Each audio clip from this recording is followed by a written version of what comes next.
ya kwamba umefanyika kwa mtoto wa Mungu.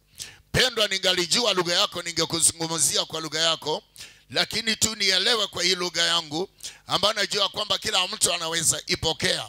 Ninaweza ongea Kizungu, lakini wale walio hapa na wale walio chini wapate kunipata. Wacha nizungumze lugha hii. Ningeongea Kikisi, lakini kuna wengine hawataelewa. But lugha yetu ya Kiswahili inaeleweka kwa Wakenya. Kwa hivyo niruhusu dakika hii nisimame kwa ile lengo. That's why Mungu aliniambia na Biasheri, ninakutuma kwa mama wazee, ninakutuma kwa watu wasiosoma, ninakutuma kwa watu waliosoma, ninakutuma kwa wagaidi, maana lugha watakaosikia na kuelewa ni lugha ya Kiswahili. Ndio sababu mara nyingi ninanena Kiswahili, ili wale wazazi wa mama wa shosho wanajua Kiswahili wapate kuipokea. Maana hii neema ni kwa wale walio chini na walio juu na walio katikati. Kwa hivyo mpendwa, ningependa hii message ama ujumbe ukufikie ya kwamba Mungu anakutaka mahali popote ulipo.